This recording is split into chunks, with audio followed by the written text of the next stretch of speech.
पाठ संख्या 5 प्राकृतिक वनस्पति तथा वन्य प्राणी। ये पाठ पृष्ठ संख्या 45 से शुरू होकर पृष्ठ संख्या 55 पर खत्म होगा। इस पाठ में कुल 11 पृष्ठ हैं।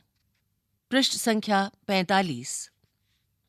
क्या आपने कभी अपने स्कूल, घर या आसपास के मैदानों में भांति भांति के वृक्ष, झाड़ियां, घास तथा पक्षियों को देखा है? क्या वो एक ही प्रकार के हैं या अलग अलग तरह के हैं? भारत एक विशाल देश है, अतः इसमें आप अनेक प्रकार के जैव रूपों की कल्पना कर सकते हैं। हमारा देश भारत विश्व के मुख्य 12 जैव विविधता वाले देशों में से एक है। लगभग 47,000 विभिन्न जातियों के पौधे पाए जाने के कारण ये देश विश्व में 10वें स्थान पर और एशिया के देशों में चौथे स्थान पर है। भारत में लगभग 15,000 फूलों के पौधे हैं, जो कि विश्व में फूलों के पौधों का 6% है। इस देश में बहुत से बिना फूलों के पौधे हैं, जैसे कि फर्न, शैवाल अर्थात एलिकी तथा कवक यानी फंजाई भी पाए जाते हैं। भारत में लगभग 90,000 जातियों के जानवर तथा विभिन्न प्रकार की मछलियां ताजे तथा समुद्री पानी की पाई जाती हैं। प्राकृतिक वनस्पति का अर्थ है कि वनस्पति का वो भाग जो कि मनुष्य की सहायता के बिना अपने आप पैदा होता है और लंबे समय तक उस पर मानवीय प्रभाव नहीं पड़ता। इसे अक्षत वनस्पति कहते हैं। अतः विभिन्न प्रकार की कृषिकृत फसलें, फल और बागान वनस्पति का भाग तो हैं, परंतु प्राकृतिक वनस्पति नहीं है। क्या आप जानते हैं? वो वनस्पति जो कि मूल रूप से भारतीय है उसे देशज कहते हैं, लेकिन जो पौधे भारत के बाहर से आए हैं उन्हें विदेशज पौधे कहते हैं। वनस्पति जगत शब्द का अर्थ किसी विशेष क्षेत्र में किसी समय में पौधों की उत्पत्ति से है। इस तरह प्राणी जगत जानवरों के विषय में बतलाता है। वनस्पति तथा वन्य प्राणियों में इतनी विविधता इन कारणों से है। धरातल, भूभाग, भूमि का वनस्पति पर प्रत्यक्ष एवं अप्रत्यक्ष प्रभाव पड़ता है। क्या पर्वत, पठार तथा मैदान और शीतोष्ण कटिबंधों में एक ही प्रकार की वनस्पति नहीं हो सकती? धरातल के स्वभाव का वनस्पति पर बहुत प्रभाव पड़ता है। उपजाऊ भूमि पर प्रायः कृषि की जाती है। ऊबड़ तथा असमतल भूभाग पर जंगल तथा घास के मैदान हैं, जिनमें वन्य प्राणियों को आश्रय मिलता है। मृदा, विभिन्न स्थानों पर अलग अलग प्रकार की मृदा पाई जाती है, जो विविध प्रकार की वनस्पति का आधार है। मरुस्थल में बलुई मृदा में कंटीली झाड़ियां तथा नदियों के डेल्टा क्षेत्र में पर्णपाती वन पाए जाते हैं। पर्वतों की ढलानों में जहां मृदा की परत गहरी है, शंकुधारी वन पाए जाते हैं। पृष्ठ संख्या 46। जलवायु, तापमान। वनस्पति की विविधता तथा विशेषताएं तापमान और वायु की नमी पर भी निर्भर करती हैं। हिमालय पर्वत की ढलानों तथा प्रायद्वीप की पहाड़ियों पर 915 मीटर की ऊंचाई से ऊपर तापमान में गिरावट वनस्पति के पनपने और बढ़ने को प्रभावित करती है और उसे उष्णकटिबंधीय से उपोष्ण, शीतोष्ण तथा अल्पाइन वनस्पतियों में परिवर्तित करती है। इस पृष्ठ पर एक सारणी है 5.1, जिसमें वनस्पति खंडों के तापमान की विशेषताएं दर्शाई गई हैं। उदाहरण के लिए वनस्पति खंड उष्ण, औसत वार्षिक तापमान सेल्सियस में 24 डिग्री सेल्सियस से अधिक, जनवरी में औसत तापमान सेल्सियस में 18 डिग्री सेल्सियस से अधिक। टिप्पणी, कोई पाला नहीं। वनस्पति खंड उपोष्ण, औसत वार्षिक तापमान 17 डिग्री सेल्सियस से 24 डिग्री सेल्सियस, जनवरी में औसत तापमान 10 डिग्री सेल्सियस से 18 डिग्री सेल्सियस। टिप्पणी, पाला कभी कभी। वनस्पति खंड शीतोष्ण, औसत वार्षिक तापमान 7 डिग्री से 17 डिग्री सेल्सियस, जनवरी में औसत तापमान -1 डिग्री सेल्सियस से -10 डिग्री सेल्सियस। टिप्पणी, कभी पाला कभी बर्फ। वनस्पति खंड अल्पाइन, औसत वार्षिक तापमान 7 डिग्री सेल्सियस से कम, जनवरी में औसत तापमान -1 डिग्री सेल्सियस से कम। टिप्पणी, बर्फ। स्रोत भारत का पर्यावरण एटलस, जून 2001, केंद्रीय प्रदूषण नियंत्रण बोर्ड, दिल्ली। सूर्य का प्रकाश। किसी भी स्थान पर सूर्य के प्रकाश का समय उस स्थान के अक्षांश, समुद्र तल से ऊंचाई एवं ऋतु पर निर्भर करता है। प्रकाश अधिक समय तक मिलने के कारण वृक्ष गर्मी की ऋतु में जल्दी बढ़ते हैं। ज्ञात कीजिए, हिमालय पर्वत की दक्षिणी ढलानों पर उत्तरी ढलानों की अपेक्षा ज्यादा सघन वनस्पति क्यों है? वर्षण। भारत में लगभग सारी वर्षा आगे बढ़ते हुए दक्षिण पश्चिमी मानसून जून से सितंबर तक एवं पीछे हटते उत्तर पूर्वी मानसून से होती है। अधिक वर्षा वाले क्षेत्रों में कम वर्षा वाले क्षेत्रों की अपेक्षा सघन वन पाए जाते हैं। ज्ञात कीजिए, पश्चिमी घाट की पश्चिमी ढलानों पर पूर्वी ढलानों की अपेक्षा अधिक सघन वनस्पति क्यों है? क्या आपने कभी सोचा है कि वन मनुष्य के लिए क्यों आवश्यक है? वन नवीकरण योग्य संसाधन है और वातावरण की गुणवत्ता बढ़ाने में मुख्य भूमिका निभाते हैं। ये स्थानीय जलवायु, मृदा अपरदन तथा नदियों की धारा नियंत्रित करते हैं। ये बहुत सारे उद्योगों के आधार हैं तथा कई समुदायों को जीविका प्रदान करते हैं। ये मनोरम प्राकृतिक दृश्यों के कारण पर्यटकों को आकर्षित करते हैं। ये पवन तथा तापमान को नियंत्रित करते हैं और वर्षा लाने में भी सहायता करते हैं। इनसे मृदा को जीवाश्म मिलता है और वन्य प्राणियों को आश्रय। भारतीय प्राकृतिक वनस्पति में कई कारणों से बहुत बदलाव आया है, जैसे कि कृषि के लिए अधिक क्षेत्र की मांग, उद्योगों का विकास, शहरीकरण की परियोजनाएं और पशुओं के लिए चारे की व्यवस्था के कारण वन्य क्षेत्र कम हो रहा है। परियोजना कार्य। अपने स्कूल या गली मोहल्ले में वन महोत्सव का आयोजन करो और वृक्षों की पौध लगाओ। उनकी देखभाल करो और देखो वे कैसे बढ़ते हैं। सन 2003 में वनों का कुल क्षेत्रफल 68 लाख वर्ग किलोमीटर था। भारत के बहुत से भाग में वन क्षेत्र सही मायने में प्राकृतिक नहीं है। कुछ अगम्य क्षेत्रों को छोड़कर, जैसे हिमालय और मध्य भारत के कुछ भाग तथा मरुस्थल जहां प्राकृतिक वनस्पति है, शेष भागों में मनुष्य के हस्तक्षेप से प्राकृतिक वनस्पति आंशिक या संपूर्ण रूप से परिवर्तित हो चुकी है या फिर बिल्कुल निम्न कोटि की हो गई है। परियोजना कार्य। चित्र 5.1 में दिए गए दंड आरेख का अध्ययन कीजिए और इन प्रश्नों के उत्तर दीजिए। प्रश्न 1, किस राज्य में वनों का क्षेत्रफल सबसे अधिक है? प्रश्न 2, किस केंद्र शासित प्रदेश में वनों का क्षेत्रफल सबसे कम है और ऐसा क्यों है? क्या आप जानते हैं, India state of forest report 2011 के अनुसार भारत में वनों का कुल क्षेत्रफल भारत के क्षेत्रफल का 21.05% है। पृष्ठ संख्या 47। इस पृष्ठ पर चित्र संख्या 5.1 वनों का क्षेत्रफल इस चित्र में दिखाया गया है। यहाँ राज्य तथा केंद्र शासित प्रदेश दोनों ही दिखाए गए हैं और क्षेत्र प्रतिशत में दिखाया गया है। स्रोत India state of forest report 2011। पारिस्थितिक तंत्र। पृथ्वी पर पादपों तथा जीवों का वितरण मुख्यतः जलवायु द्वारा निर्धारित होता है। किसी क्षेत्र के पादपों की प्रकृति काफी हद तक उस क्षेत्र के प्राणी जीवन को प्रभावित करती है। जब वनस्पति बदल जाती है तो प्राणी जीवन भी बदल जाता है। किसी भी क्षेत्र के पादप तथा प्राणी आपस में तथा अपने भौतिक पर्यावरण से अंतर संबंधित होते हैं और एक पारिस्थितिक तंत्र का निर्माण करते हैं। मनुष्य भी इस पारिस्थितिक तंत्र का अविच्छिन्न भाग है। मानव कैसे किसी स्थान के पारिस्थितिक तंत्र को प्रभावित करता है? मनुष्य वन्य जीवन और वनस्पति को अपने लाभ के लिए प्रयोग करता है।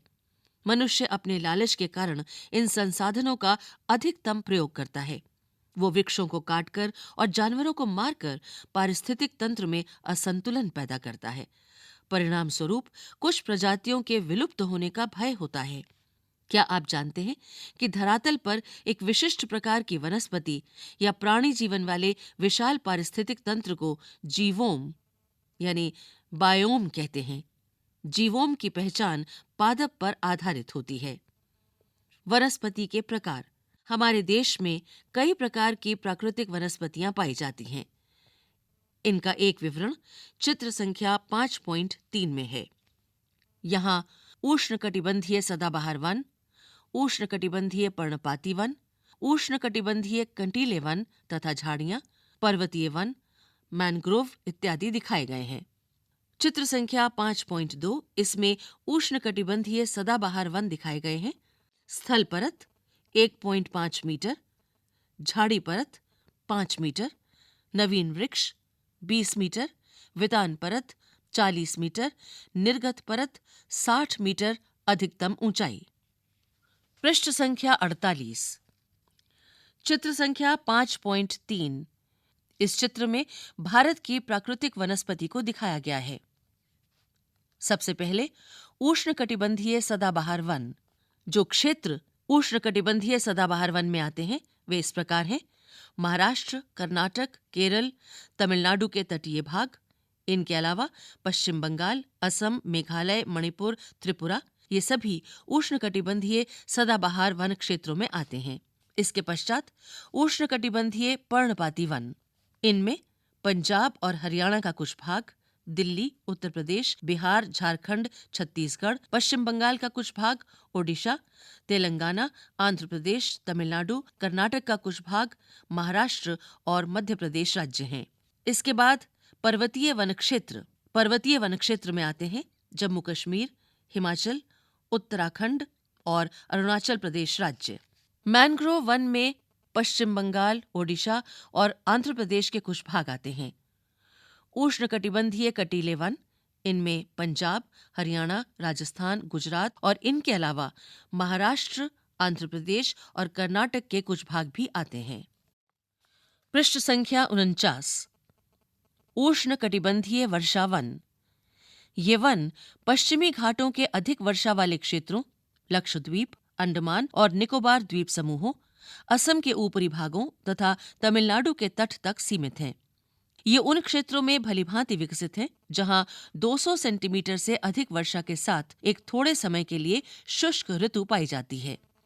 इन वनों में वृक्ष 60 मीटर या इससे अधिक ऊंचाई तक पहुंचते हैं। चूंकि ये क्षेत्र वर्ष भर गर्म तथा आर्द्र रहते हैं, अतः यहाँ हर प्रकार की वनस्पति, वृक्ष, झाड़ियां व लताएं उगती हैं और वनों में इनकी विभिन्न ऊंचाइयों से कई स्तर देखने को मिलते हैं। वृक्षों में पतझड़ होने का कोई निश्चित समय नहीं होता, अतः ये वन साल भर हरे भरे लगते हैं। इन वनों में पाए जाने वाले व्यापारिक महत्व के कुछ वृक्ष आबनूस यानी एबनी, महोगनी, रोजवुड, रबर और सिंकोना हैं।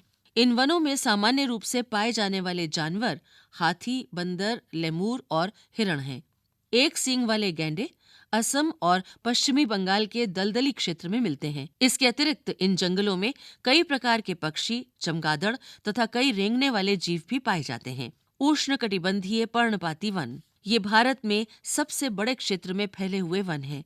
इन्हें मानसूनी वन भी कहते हैं और ये उन क्षेत्रों में विस्तृत हैं जहां 70 सेंटीमीटर से 200 सेंटीमीटर तक वर्षा होती है। इस प्रकार के वनों में वृक्ष शुष्क ग्रीष्म ऋतु में 6 से 8 सप्ताह के लिए अपनी पत्तियां गिरा देते हैं। जल की उपलब्धि के आधार पर इन वनों को आर्द्र तथा शुष्क पर्णपाती वनों में विभाजित किया जाता है। इनमें से आर्द्र या नम पर्णपाती वन उन क्षेत्रों में पाए जाते हैं जहां 100 सेंटीमीटर से 200 सेंटीमीटर तक वर्षा होती है। अतः ऐसे वन देश के पूर्वी भागों, उत्तर पूर्वी राज्यों, हिमालय के गिरिपद प्रदेशों, झारखंड, पश्चिमी ओडिशा, छत्तीसगढ़ तथा पश्चिमी घाटों के पूर्वी ढालों में पाए जाते हैं। सागौन इन वनों की सबसे प्रमुख प्रजाति है। बांस, साल, शीशम, चंदन, रवैर, कुसुम, अर्जुन तथा शहतूत के वृक्ष व्यापारिक महत्व वाली प्रजातियां हैं। शुष्क पर्णपाती वन उन क्षेत्रों में पाए जाते हैं जहां वर्षा 70 सेंटीमीटर से 100 सेंटीमीटर के बीच होती है। ये वन प्रायद्वीपीय पठार के ऐसे वर्षा वाले क्षेत्रों, उत्तर प्रदेश तथा बिहार के मैदानों में पाए जाते हैं। विस्तृत क्षेत्रों में प्रायः सागौन, साल, पीपल तथा नीम के वृक्ष उगते हैं। इन क्षेत्रों के बहुत बड़े भाग कृषि कार्य में प्रयोग हेतु साफ कर लिए गए हैं और कुछ भागों में पशुचारण भी होता है। इन जंगलों में पाए जाने वाले जानवर प्रायः सिंह, शेर, सुअर, हिरण और हाथी हैं। विविध प्रकार के पक्षी, छिपकली, सांप और कछुए भी यहाँ पाए जाते हैं। इसी पृष्ठ पर चित्र संख्या 5.4 में उष्णकटिबंधीय पर्णपाती वन को दर्शाया गया है। पृष्ठ संख्या 50 कंटीले वन तथा झाड़ियां। जिन क्षेत्रों में 70 सेंटीमीटर से कम वर्षा होती है, वहां प्राकृतिक वनस्पति में कंटीले वन तथा झाड़ियां पाई जाती हैं। इस प्रकार की वनस्पति देश के उत्तरी पश्चिमी भागों में पाई जाती है, जिनमें गुजरात, राजस्थान, छत्तीसगढ़, मध्य प्रदेश, उत्तर प्रदेश तथा हरियाणा के अर्ध शुष्क क्षेत्र सम्मिलित हैं। अकासिया, खजूर यानी पाम, यूफोर्बिया तथा नागफनी, कैक्टाई यहाँ की मुख्य पादप प्रजातियां हैं। इन वनों के वृक्ष बिखरे हुए होते हैं। इनकी जड़ें लंबी तथा जल की तलाश में चारों ओर फैली होती हैं। पत्तियां प्रायः छोटी होती हैं, जिनसे वाष्पीकरण कम से कम हो सके। शुष्क भागों में झाड़ियां और कंटीले पादप पाए जाते हैं। इन जंगलों में प्रायः चूहे, खरगोश, लोमड़ी, भेड़िए, शेर, सिंह, जंगली गधा, घोड़े तथा ऊंट पाए जाते हैं। चित्र संख्या 5.5 में कंटीले वन तथा झाड़ियां दर्शाई गई हैं। पर्वतीय वन। पर्वतीय क्षेत्रों में तापमान की कमी तथा ऊंचाई के साथ साथ प्राकृतिक वनस्पति में भी अंतर दिखाई देता है। वनस्पति में जिस प्रकार का अंतर हम उष्णकटिबंधीय प्रदेशों में टुंड्रा की ओर देखते हैं, उसी प्रकार का अंतर पर्वतीय भागों में ऊंचाई के साथ साथ देखने को मिलता है। 1000 मीटर से 2000 मीटर तक की ऊंचाई वाले क्षेत्रों में आर्द्र शीतोष्ण कटिबंधीय वन पाए जाते हैं। इनमें चौड़ी पत्ती वाले ओक तथा चेस्टनट जैसे वृक्षों की प्रधानता होती है। 1500 से 3000 मीटर की ऊंचाई के बीच शंकुधारी वृक्ष जैसे चीड़ यानी पाइन, देवदार, सिल्वर फर, स्प्रूस, सीडर आदि पाए जाते हैं। ये वन प्रायः हिमालय की दक्षिणी ढलानों, दक्षिण और उत्तर पूर्व भारत के अधिक ऊंचाई वाले भागों में पाए जाते हैं। अधिक ऊंचाई पर प्रायः शीतोष्ण कटिबंधीय घास के मैदान पाए जाते हैं। प्रायः 3600 मीटर से अधिक ऊंचाई पर शीतोष्ण कटिबंधीय वनों तथा घास के मैदानों का स्थान अल्पाइन वनस्पति ले लेती है। सिल्वर फर, जूनिपर, पाइन व बर्च इन वनों के मुख्य वृक्ष हैं। जैसे जैसे हिमरेखा के निकट पहुंचते हैं, इन वृक्षों के आकार छोटे होते जाते हैं। अंततः झाड़ियों के रूप के बाद वे अल्पाइन घास के मैदानों में विलीन हो जाते हैं। इनका उपयोग गुज्जर तथा बक्करवाल जैसी घुमक्कड़ जातियों द्वारा पशु चारण के लिए किया जाता है। अधिक ऊंचाई वाले भागों में मॉस, लिचन घास, टुंड्रा वनस्पति का एक भाग है। इन वनों में प्रायः कश्मीरी महामृग, चित्रा हिरण, जंगली भेड़, खरगोश, तिब्बतीय बारासिंघा, याक, हिम तेंदुआ, गिलहरी, रीछ, आईबैक्स, कहीं कहीं लाल पांडा, घने बालों वाली भेड़ तथा बकरियां पाई जाती हैं। इस पृष्ठ पर चित्र संख्या 5.6 में पर्वतीय वन दर्शाए गए हैं। Mangrove one. यहाँ चित्र संख्या 5.7 में मैनग्रोव वन दिखाया गया है। ये वनस्पति तटवर्तीय क्षेत्रों में जहाँ ज्वार भाटा आते हैं, वहाँ की सबसे महत्वपूर्ण वनस्पति है। मिट्टी और बालू इन तटों पर एकत्रित हो जाती है। घने मैंग्रोव एक प्रकार की वनस्पति है जिसमें पौधों की जड़ें पानी में डूबी रहती हैं। गंगा, ब्रह्मपुत्र, महानदी, गोदावरी, कृष्णा तथा कावेरी नदियों के डेल्टा भाग में ये वनस्पति मिलती है। गंगा ब्रह्मपुत्र डेल्टा में सुंदरी वृक्ष पाए जाते हैं, जिनसे मजबूत लकड़ी प्राप्त होती है। नारियल, ताड़, क्योड़ा व एंगार के वृक्ष भी इन भागों में पाए जाते हैं। इस क्षेत्र का रॉयल बंगाल टाइगर प्रसिद्ध जानवर है। इसके अतिरिक्त कछुए, मगरमच्छ, घड़ियाल एवं कई प्रकार के सांप भी इन जंगलों में मिलते हैं। क्रियाकलाप। क्या आप चित्र देखकर बता सकते हैं कि ये किस प्रकार का वन है? इस चित्र में आप कितने प्रकार के वृक्षों को पहचान सकते हैं?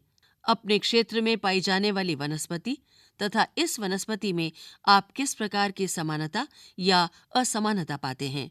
पृष्ठ संख्या 51। इस पृष्ठ पर सबसे ऊपर औषधीय पादप का विवरण है, जो इस प्रकार है। भारत प्राचीन समय से अपने मसालों तथा जड़ी बूटियों के लिए विख्यात रहा है। आयुर्वेद में लगभग 2000 पादपों का वर्णन है और कम से कम 500 तो निरंतर प्रयोग में आते रहे हैं।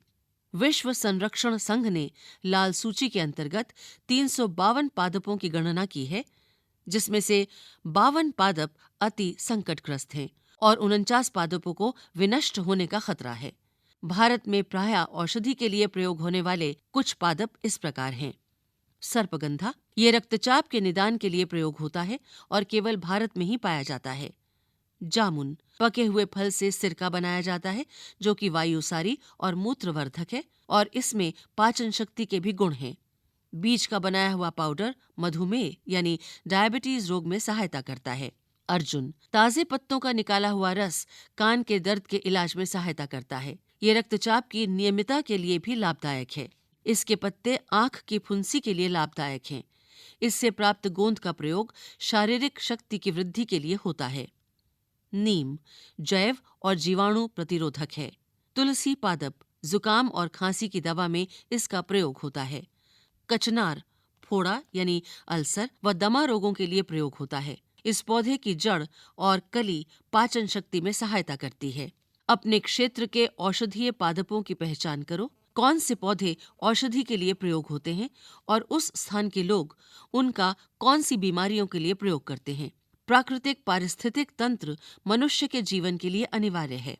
क्या ये संभव है कि प्राकृतिक पर्यावरण का निरंतर होता जा रहा विनाश रोका जा सके? स्रोत medicinal plant, doctor S.K. Jain, 5वां संस्करण, 1994, national book trust of India. आओ विचार करें, यदि वनस्पति और जानवर धरती से अदृश्य हो जाएं, क्या मनुष्य उन अवस्थाओं में जीवित रह पाएगा? जैव विविधता क्यों अनिवार्य है और इसका संरक्षण क्यों आवश्यक है? पृष्ठ संख्या 52, चित्र संख्या 5.8। यहाँ भारत का मानचित्र है जिसमें वन्य प्राणी निचय को दर्शाया गया है। ये इस प्रकार है। इस चित्र में बिंदु के माध्यम से वन्य प्राणी अभयवन, स्टार के माध्यम से पक्षी अभयवन और ट्रायंगल के माध्यम से नेशनल पार्क दर्शाए गए हैं। सबसे पहले बिंदु द्वारा दर्शाए गए वन्य प्राणी अभयवन। अभयवन के नाम तथा वे राज्य जहां ये पाए जाते हैं। सरिस्का राजस्थान में, चंद्रप्रभा उत्तर प्रदेश में, कवाल महाराष्ट्र में, पोचेरम महाराष्ट्र में, अटुनगरम आंध्र प्रदेश में, चंदका दमपारा ओडिशा में, मुडुमलाई केरल में और पेरियार भी केरल में। इसके बाद स्टार द्वारा दर्शाए गए पक्षी अभयवन इस प्रकार हैं। रंगाडितु केरल में और वेदांथंगल तमिलनाडु में। ट्रायंगल द्वारा दर्शाए गए नेशनल पार्क इस प्रकार हैं। दाचीगाम जम्मू कश्मीर में, राजाजी उत्तराखंड में, कॉर्बेट उत्तराखंड में, केवलादेव घाना राजस्थान में, रणथंबोर राजस्थान में, दुधवा उत्तर प्रदेश में, शिवपुरी मध्य प्रदेश में, गिर गुजरात में, कान्हा मध्य प्रदेश में, तदोबा महाराष्ट्र में, संजय गांधी भी महाराष्ट्र में, सिमलीपाल ओडिशा में, गुइंडी तमिलनाडु में, बंदीपुर कर्नाटक में, गोरुमारा पश्चिम बंगाल में, मानस असम में और काजीरंगा भी असम में। पृष्ठ संख्या 53। वन्य प्राणी। वनस्पति की भांति ही भारत विभिन्न प्रकार की प्राणी संपत्ति में भी धनी है। यहाँ जीवों की लगभग 90,000 प्रजातियां मिलती हैं। देश में लगभग 2,000 से अधिक पक्षियों की प्रजातियां पाई जाती हैं। ये कुल विश्व का 13% है। यहाँ मछलियों की 2,546 प्रजातियां हैं जो विश्व की लगभग 12% है। भारत में विश्व के 5 से 8% तक उभयचरी, सरीसृप तथा स्तनधारी जानवर भी पाए जाते हैं। स्तनधारी जानवरों में हाथी सबसे अधिक महत्वपूर्ण है। ये असम, कर्नाटक और केरल के उष्ण तथा आर्द्र वनों में पाए जाते हैं। एक सींग वाले गैंडे अन्य जानवर हैं जो पश्चिमी बंगाल तथा असम के दलदली क्षेत्रों में रहते हैं। कच्छ के रन तथा थार मरुस्थल में क्रमशः जंगली गधे तथा ऊंट रहते हैं। भारतीय भैंसा, नीलगाय, चौसिंघा, छोटा मृग अर्थात गैजल तथा विभिन्न प्रजातियों वाले हिरण आदि कुछ अन्य जानवर हैं जो भारत में पाए जाते हैं। यहाँ बंदरों की भी अनेक प्रजातियां पाई जाती हैं। क्या आप जानते हैं, भारत जीव सुरक्षा अधिनियम सन 1972 में लागू किया गया था। भारत विश्व का अकेला देश है जहां शेर तथा बाघ दोनों पाए जाते हैं। भारतीय शेरों का प्राकृतिक वास स्थल गुजरात में गिर जंगल है। बाघ मध्य प्रदेश तथा झारखंड के वनों, पश्चिमी बंगाल के सुंदरवन तथा हिमालयी क्षेत्रों में पाए जाते हैं। बिल्ली जाति के सदस्यों में तेंदुआ भी है। ये शिकारी जानवरों में मुख्य है।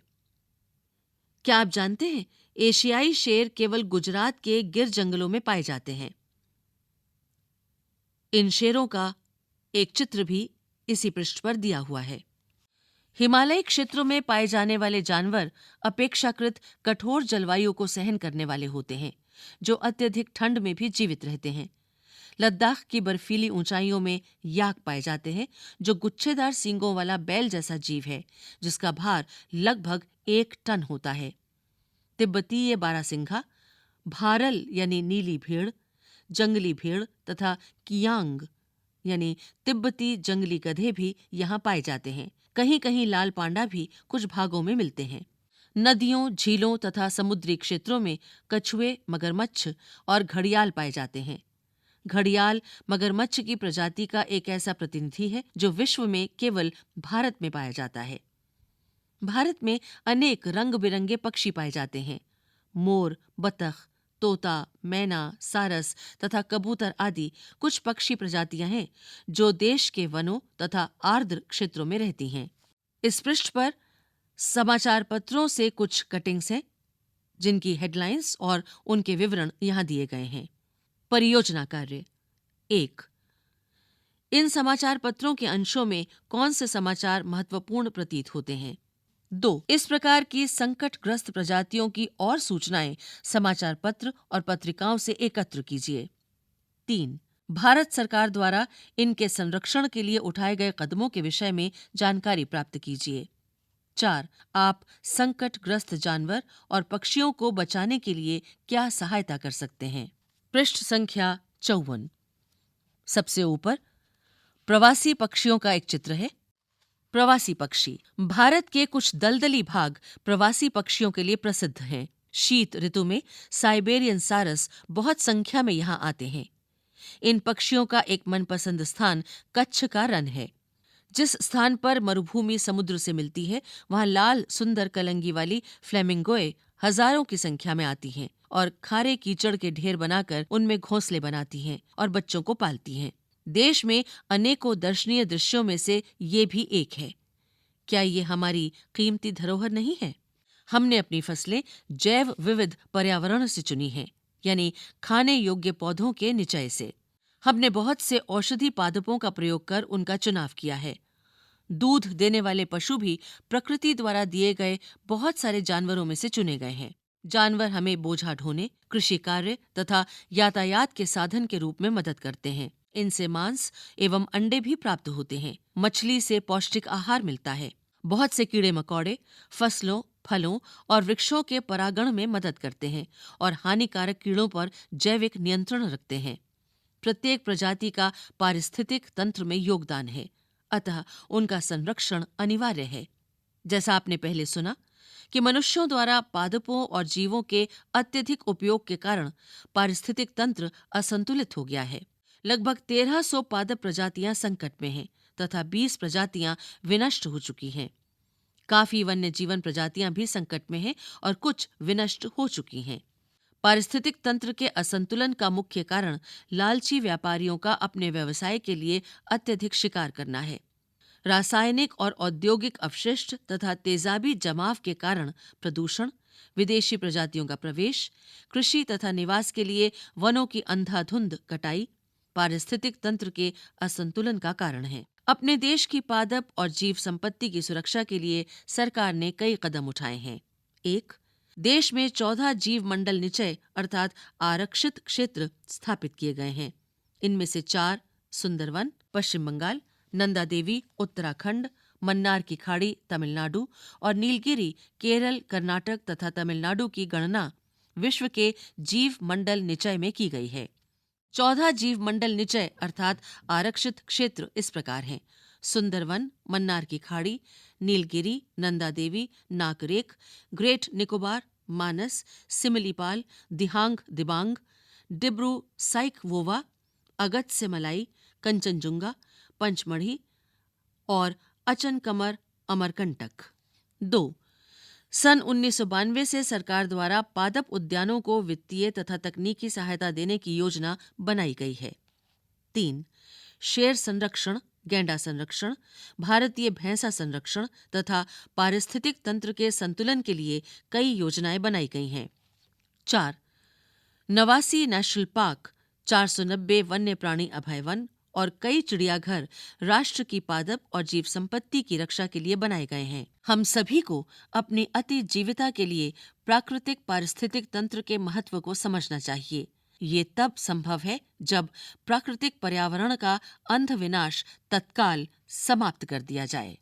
पृष्ठ संख्या 55। अभ्यास। प्रश्न 1। वैकल्पिक प्रश्न। 1। रबड़ का संबंध किस प्रकार की वनस्पति से है? क. टुंड्रा, ख. हिमालय, ग. मैंग्रोव या घ. उष्णकटिबंधीय वर्षावन। 2. सिनकोना के वृक्ष कितनी वर्षा वाले क्षेत्र में पाए जाते हैं? क. 100 सेंटीमीटर, ख. 70 सेंटीमीटर, ग. 50 सेंटीमीटर अथवा घ. 50 सेंटीमीटर से कम वर्षा। 3. सिमलीपाल जीव मंडल निचय कौन से राज्य में स्थित है? क. पंजाब, ख. दिल्ली, ग. ओडिशा या घ. पश्चिम बंगाल। 4. भारत के कौन से जीव मंडल निचय विश्व के जीव मंडल निचयों में लिए गए हैं? क. मानस, ख. मन्नार की खाड़ी, ग. नीलगिरी अथवा घ. नंदा देवी। प्रश्न 2। संक्षिप्त उत्तर वाले प्रश्न। 1. पारिस्थितिक तंत्र किसे कहते हैं? 2. भारत में पादपों तथा जीवों का वितरण किन तत्वों द्वारा निर्धारित होता है? 3. जीव मंडल निचय से क्या अभिप्राय है? कोई 2 उदाहरण दीजिए। 4. कोई 2 वन्य प्राणियों के नाम बताइए जो कि उष्णकटिबंधीय वर्षा और पर्वतीय वनस्पति में मिलते हैं। प्रश्न 3। इनमें अंतर कीजिए। 1. वनस्पति जगत तथा प्राणी जगत। 2.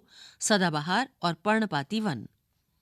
प्रश्न 4। भारत में विभिन्न प्रकार की पाई जाने वाली वनस्पति के नाम बताएं और अधिक ऊंचाई पर पाई जाने वाली वनस्पति का ब्यौरा दीजिए।